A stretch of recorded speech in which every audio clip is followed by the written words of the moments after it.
As marketers, we care about three things, and our bosses care about three things, right? Can we do our marketing better? Can we do our marketing faster? Can we do our marketing cheaper? How are we doing as marketers at this particular task?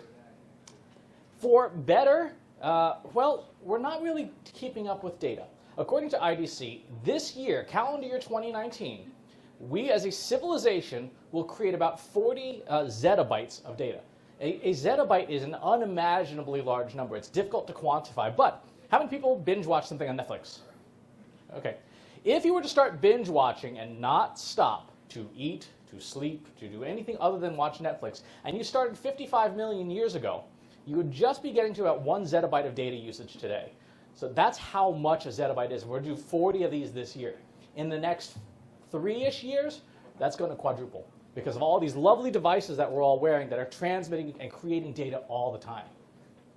On a more practical level, as marketers, we kind of suck at data quality. How many people have a CRM that has this person in it? Test. Yeah, we have a lot of that.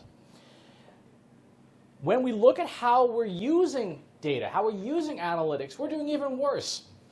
The most recent CMO survey, which, by the way, if you don't read the CMO survey, get a copy of it. It's totally free. You don't even have to put in an email address. Go to cmosurvey.org, and it's done twice a year by Duke University's business school. I can't pronounce the name without sounding like swearing, but 43.5% of companies use analytics to make decisions. That's an all-time high, which means that more than 50% of the time we're just guessing or making stuff up, apparently. So we're not doing great. And yet, when you ask those same CMOs, what do you care about? Demonstrating the impact of marketing actions and financial outcomes. So we have this bizarre schism between, we're just going to guess half the time, and, we need to prove the importance of what we're doing. So we're not doing better. How about faster? Are we getting faster? Well, the internet's getting faster.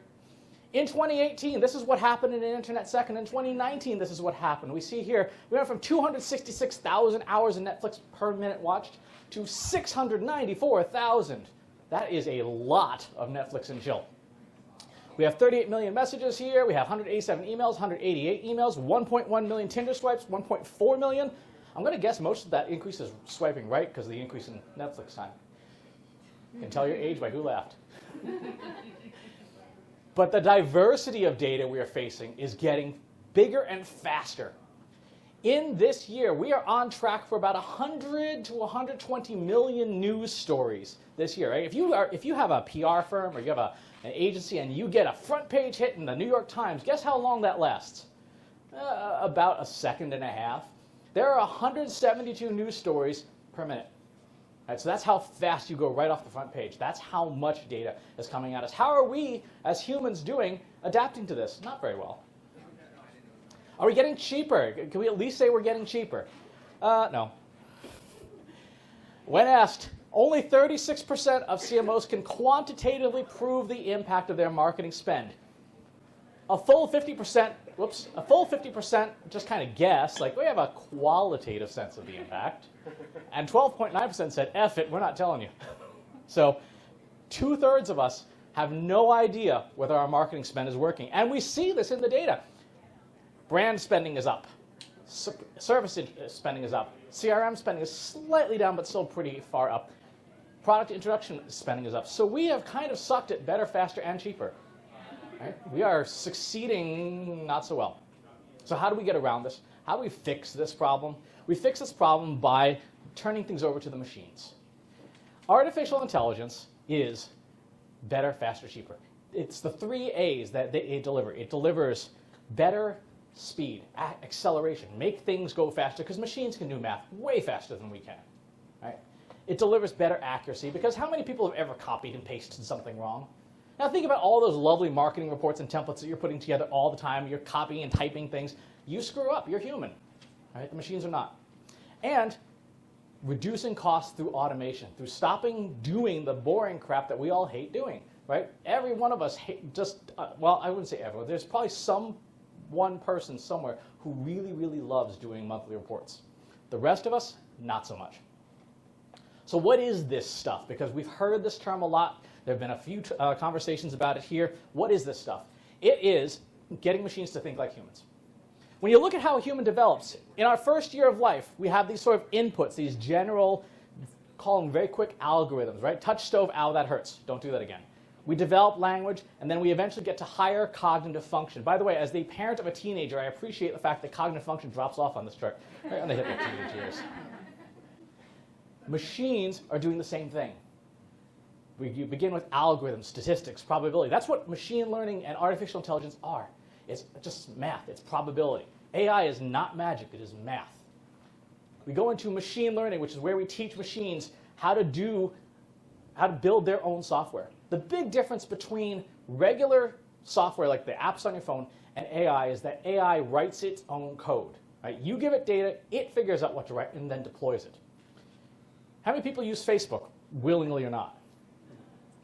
Facebook releases new software every hour of every day. The version of Facebook you used this morning is not the version you just used at lunchtime. Because machines write the code, they QA the code, and they deploy the code, which is also, by the way, when a bug gets in there, it's really, really, really bad because the human engineers basically have to fight the AI to get the bug out as it self-replicates through the system. That's why a few weeks ago, Facebook went down really hard because some errant code got into their system. And eventually we will get to general purpose artificial intelligence, or artificial general intelligence, when a machine becomes sentient. That's still a little ways off. No one's really sure how far off, but estimates go between 5 and 30 years. It will, for most people in this room, it will happen within your natural lifetime. Here's the state of the art today. IBM did a fascinating project called Project Debater about 2 months ago, where on stage, they had a human debate champion and a machine debate each other. They were given no prep. 15 minutes before the debate, they were said, the topic today is, should we subsidize kindergarten? Both contestants had to do an opening statement. Both contestants had to rebut each other's arguments, and both contestants had to make a closing statement. The machine lost by popular vote, but it did an incredible job. It did an incredible job of having a conversation with a human opponent, and even doing things that I didn't expect it to do, like ad hominem attacks. That's not typically allowed in a debate. And had it been parliamentary rules, it probably would have gotten dinged on it. But the machine was able to craft those arguments and deliver them in near real time. That's the state of the art today. So how do we take this? Sorry. Are you taking questions? No, not yet. So how do we bring this down to a practical level? Let's look at some of those advanced applications of what this stuff looks like. This is the AI-powered content marketing process, how you use this stuff at a practical level to accomplish the act of doing better content marketing. Okay, bye. No, I'm just kidding. One of the things to know about artificial intelligence software and tools today is that it does not require, at least for proofs of concept, it does not require massive server rooms and billions of dollars. All the techniques and all the examples we're going to show were done on the plane right here, just on this laptop. Right? So it is within financial reach of everybody. It's just a question of knowledge and technique. So the process begins with inventorying. You have to know what data you have. You have to have your data, your analytics, your metrics, all of the stuff. You need to know what you have. And you need to perform analysis on it to figure out what to focus on. Your content is infinite, right? Theoretically infinite. You could write about anything. You could do anything. So what's working? The first step is to do what we would call driver analysis, or what is more commonly called attribution analysis. This is an example of taking this technique. If you care about the technique names, this one's called Markov chain modeling. What this does is, imagine a conversion on your website, right? It's a series of steps somebody takes. Imagine it's like a game of Jenga where you pull the blocks out and eventually the tower falls over, right? Now imagine you pull the blocks out and figure out what block. Was it email? Was it social? Was it organic search? Made a conversion collapse. That would tell you that block was really important. Now if you repeat that exercise for every conversion in the history of your database and then put it all together, you get an analysis of which blocks cause the towers to fall over the most. For my website, it's organic search, by far the most important thing. So from a content marketing perspective, I know that what I do has to start with organic search. Then there's Twitter, email, some more social stuff, a podcast I do. But if I have to figure out where am I going to spend my time and money, it's going to be on search. So your first step in that inventory step is to figure out what do you need to focus on, because there's too much to focus on otherwise. The second step of the process is to enrich the analysis you've just done.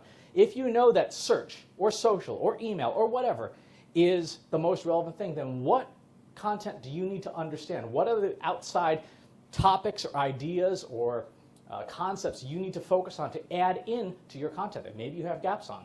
For example, just before lunchtime, I pulled all the conversations that have been happening at ContentTECH.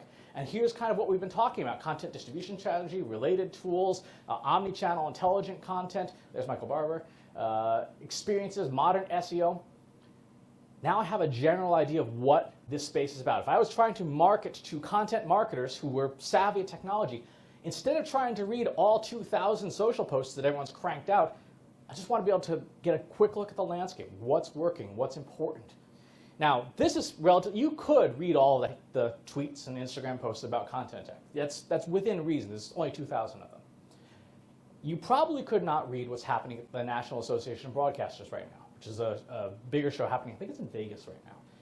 They're cranking at about 10,000 posts a day, right? You're not going to get through that. So you need a technique like this to broaden your scope of what should you be talking about. The third step is to validate. Okay, we have that big list. What's important? What's relevant out of that big list? And here's where you would use tools like social media analytics tools or SEO tools to figure out what things count most. This is not, there's no AI here for you. You rely on vendors who have it on the back end to be able to figure out these are the terms that I should focus on because they have the most popularity or they have the greatest impact on in this case, on search. You would use social media monitoring software to monitor the same terms if social was driving your traffic. From there, pick out of that list, because content marketing is a big topic, right? There's, I think, 2,700 different terms you could rank for.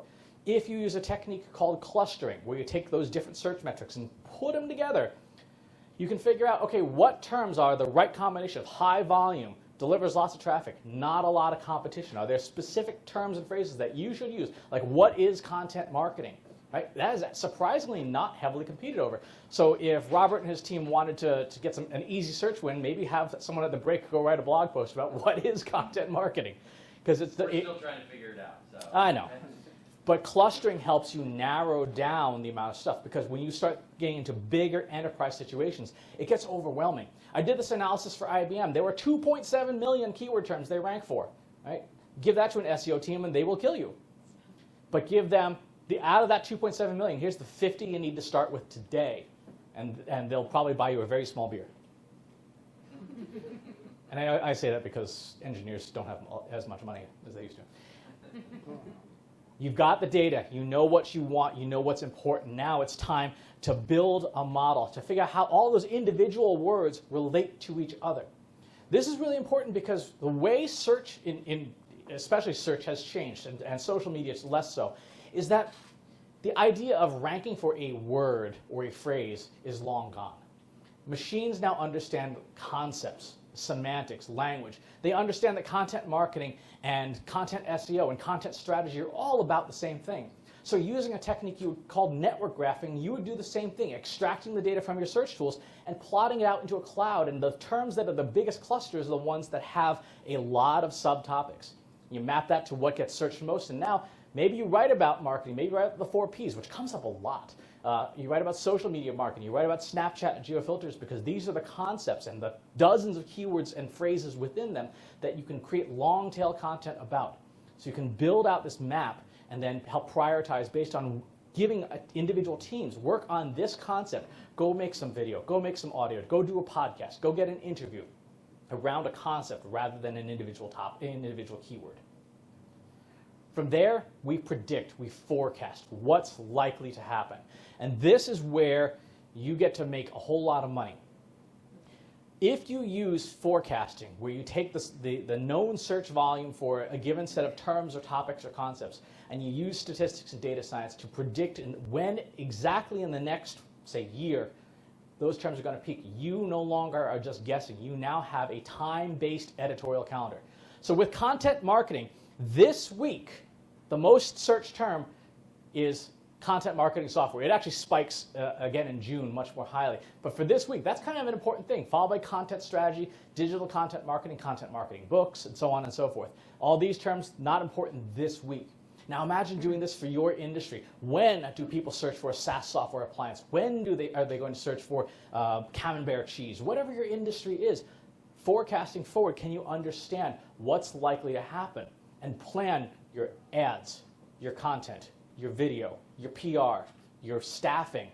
If you know that people are going to be, if you have a product or service, for example, that has a known problem in it, you can staff your customer service based on it, because the number of people saying, I hate this product, you can forecast that and staff appropriately.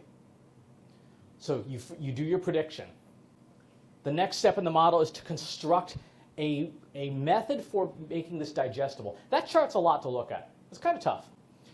So using software, or just frankly just copying and pasting, you can build a content plan that is based on that calendar that you give to your teams. So this, 4 weeks from now, Content Marketing Conference is going to be a really important term. People are going to be searching for it a lot. So if I were Robert, I would be planning what content do I want to create around that term, Content Marketing Conference, so that it is ready the week of May 5th. Right? I have to plan ahead for this. I should be writing and drafting content now for these terms, which are going to be popular in 3 weeks. Digital content marketing tools. Next week, I should have already written, if this was a rolling calendar, I should have already written these pieces of content. I'm going to publish these next week so that search engines have a chance to crawl them. And this week, these pieces, these terms, and these concepts are things I should already have out as a blog post. Now I should be spending money and ads and promoting on social with my influencers.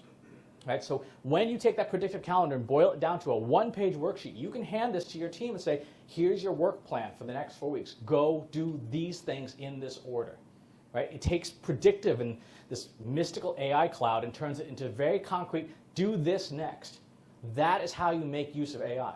Not by having cool algorithms or terrific looking software, but by having things to tell people to do. Because most of the time, people just want to know what to do.